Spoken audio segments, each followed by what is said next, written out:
السلام علیکم ویور، امید کرتا ہوں کہ آپ سب ٹھیک ہوں گے اور آج کی میری کہانی ہے ناکام مرد ایپیسوڈ نمبر 2۔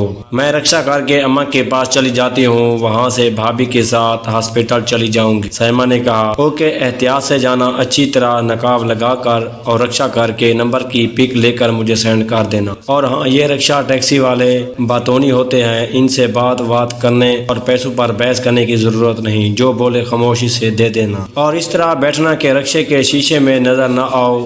تو یہ لگتا ہے میں کسی جنگ پر جا رہی ہوں۔ سیما پہلے ہی پریشان تھی، اوپر سے بہرام کی ہدایات سن کر اس کا دماغ گھوم گیا۔ تبھی بنا جواب دیے اس نے کال کاٹ دی۔ بھلا یہ کیا بات ہوئی؟ آخر اس شخص کا مطلب کیا ہے؟ آج حقیقت میں اس کو بہرام پر غصہ آیا تھا۔ بچی بخار میں پھنک رہی تھی اور باپ کو تحفظات تھے۔ شام 4 بجے تک ردا کا بخار اتر گیا تھا۔ بہرام کو آج دفتر سے دیر سے آنا تھا۔ سیما نے کہہ دیا تھا کہ وہ عشر کے ساتھ گھر آ جائے گی، جس پر بہرام مطمئن تھا۔ ردا کا بخار اترا تو وہ اٹھ کے بیٹھی۔ دردانہ بیگم اس کو بریڈ کھلانے کی کوشش کر رہی تھی مگر وہ نہیں کھا رہی تھی۔ تبھی سالک آ گیا۔ ارے واہ، ردا گڑیا آئی ہے۔ ردا کو دیکھ کر خوش ہو گیا۔ ردا بھی اس سے دیکھ کر مسکرائی۔ اس کو مسکراتا دیکھ کر سب خوش ہو گئے، لیکن آپ کی ردا گڑیا کچھ نہیں کھا رہی۔ سیما نے کہا گڑیا، ہم گڈ فرینڈ ہیں، آپ فرینڈ کے ہاتھ سے تو کھاؤ گی نا، پھر میں آپ کو چاکلیٹ دوں گا۔ سالک نے سیلس سیما کے ہاتھ سے لے کر ردا کی طرف بڑھایا تو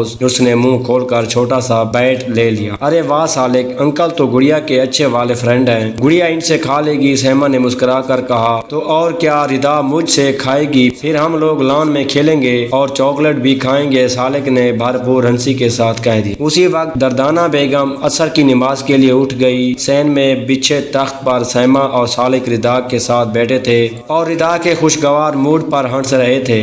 اسی وقت باہر کا دروازہ کھلا اور بہرام اندر داخل ہوا۔ اس کی پہلی نظر ہی سیما اور سالک کے مسکراتے چہروں پر پڑی اور اس کے چہرے کا رنگ بدل گیا۔ اس سے سیما کا اس طرح کسی غیر مرد کے ساتھ بیٹھنا اور مسکرانا بہت برا لگا۔ سیما، اس نے غصے سے آواز دی، ارے آپ کب آئے؟ وہاں کیوں کھڑے ہیں؟ سیما چونکی اور جلدی سے اٹھ کر کھڑی ہو گئی۔ 5 منٹ ہو چکے ہیں مجھے آئے ہوئے، تم خوش گپیوں میں اس قدر مصروف تھی کہ نہ تمہیں دروازہ ناک کرنے کی آواز آئی اور نہ میرے آنے کی خبر ہوئی۔ بھلا ایسا کون سا لطیفہ تھا جس پر کہے لگا رہے تھے؟ واہ خان خار نظروں سے سیما اور سالک کو دیکھتے ہوئے زہر خان لیجیے، میں بولا۔ اس کے اندر پر سیما تو بری طرح گھبرا گئی اور سالک بالکل چپ ہو کر بہرام کو دیکھتا رہا، پھر اس کے جارحانہ انداز پر ڈر سا گیا اور اپنے گھر کی طرف چلا گیا۔ نہیں بہرام، ایسی کوئی بات نہیں، صبح سے ردا نڈھال تھی، ابھی کچھ طبیعت بحال ہوئی اس کی، اب سالک کے ہاتھ سے سیلس کھا رہی ہے، صبح سے اب جا کر تو مسکرائی ہے، تو ہم بھی اس کو بہلانے کی کوشش کر رہے تھے۔ سیما نے شرمندہ ہوتے ہوئے صفائی پیش کی، بہت اچھا انداز ہے بہلانے کا، وہ بھی کسی غیر محرم کے ساتھ۔ تم تو صبح اس قدر واویلا مچا رہی تھی جیسے ردا کی حالت بہت خراب ہو اور تم بہت پریشان ہو۔ مجھے پریشان کر کے بہانے سے یہاں آ کر یہ گول چھیڑے اڑائے جا رہے ہیں۔ میں اپنا کام چھوڑ کر پریشان ہو کر باس سے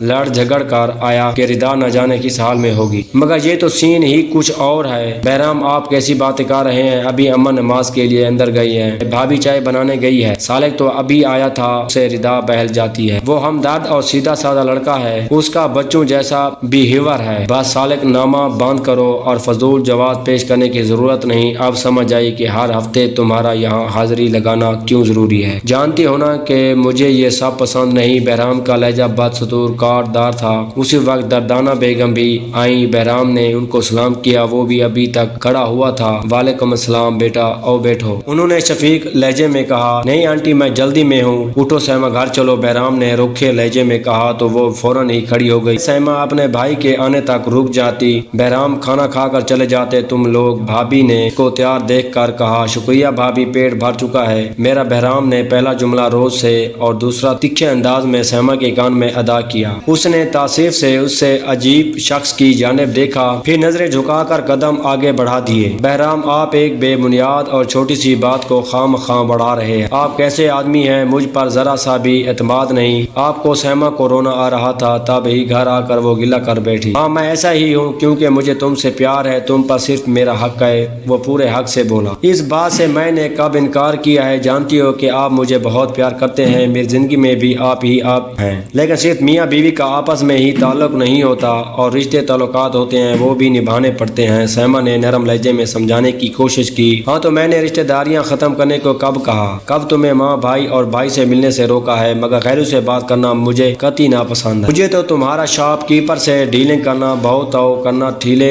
والے سے سبزی خریدنا، رکشا ٹیکسی والے کے ساتھ سفر کرتا بھی زہر لگ۔ بہرام جذباتی ہو رہا تھا۔ سیما نے سر تھام لیا اور فی الحال خاموش رہنا بہتر سمجھا۔ کچھ دن نارمل گزرے مگر زندگی میں بے شمار بکھیڑے تھے۔ گھر کے 20 کام ہوتے۔ بہرام کی ہدایات کی وجہ سے وہ محلے میں بھی کسی سے ملتی جلتی نہیں تھی۔ کبھی کبھی تو اسے سخت جھنجھلاہٹ ہوتی جب چھوٹے سے کام یا معمولی کی ضرورت کی کسی چیز کے لیے ایسی صبح سے شام تک انتظار کرنا پڑتا۔ اسے سخت کوفت ہوتی۔ اس نے میکے جانا بھی کم کر دیا تھا۔ ایسے میں کبھی اماں اور بھابھی آ جاتی تو دل بہل جاتا۔ زندگی اسی طرح نرم گرم انداز میں گزر رہی بھی کہ اچانک بہت بڑا طوفان آ گیا۔ ایسا طوفان جو اپنے ساتھ سب کچھ بہا کر لے گیا۔ محبت، ریاضت، صبر، برداشت سب رہ گم ہو گئے۔ اتوار کا دن تھا۔ حسب معمول آج بہرام گھر پر تھا۔ چھٹی والے دن وہ دیر سے سو کر اٹھتا تھا۔ سیما کی آنکھ کھلی تو 9 بج رہے تھے۔ 2 سالہ ردا جو اب خوب پڑھ باتیں کرتی تھی وہ بھی جاگ گئی تھی۔ سیما کو اس کو لے کر روم سے باہر برآمدے میں آ گئی اور بیڈ روم کا دروازہ بند کر دیا تھا تاکہ بہرام کی نیند خراب نہ ہو۔ فیڈر بنا کر ردا کو تھما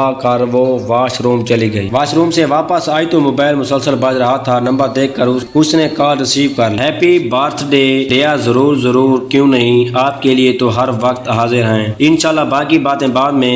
صبح اچھی نیوز دی آپ نے، لو یو سو مچ، سیما نے کھلکھلا کر کہا۔ اس کا موڈ انتہائی خوشگوار ہو گیا تھا جیسے اچانک کوئی بڑی خوشی ملی ہو۔ کال بند کر کے وہ مسکراتی ہوئی کچن کی طرف چل دی تاکہ بہرام کے اٹھنے سے پہلے ناشتہ تیار کر لے اور پھر اس کو خوشخبری بھی سنائے کہ بھابھی کی کال آئی، بھائی نے نئی گاڑی لے لی ہے اور اگلے اتوار کو سب کو پکنک پر لے جا رہے ہیں۔ وہاں سیما اور بہرام کی شادی کی سالگرہ بھی منائیں گے۔ وہ اس بات سے قطعی بے خبر تھی کہ بہرام جاگ گیا تھا اور روم سے باہر آتے ہوئے سیما کی ہنسی اور خوشی گوار لہجے پر ٹھٹک کرو ہیں ٹھہر کر ساری باتیں سن رہا تھا۔ اسے سیما کا انداز سخت ناگوار گزرا تھا۔ وہ کچن میں ہی تھی کہ بہرام خاموشی سے اس کا موبائل لے کر کمرے میں آ گیا۔ انکمنگ کالز پر جا کر دیکھا تو کوئی نیا نمبر تھا بغیر کسی نام کے۔ ایسا کون ہو سکتا ہے؟ اسے بے تکلفی اور پیار سے بات ہو رہی، لو یو بولا جا رہا تھا۔ بہرام کا ماتھا ٹھنکا، گو کے بات معیوب تھی لیکن اس نے اس نمبر پر کال بیک کی۔ اگر یہ سٹوری آپ کو اچھی لگی ہو تو میرے چینل کو سبسکرائب اور میری ویڈیو کو لائک کر دیجیے گا۔ شکریہ۔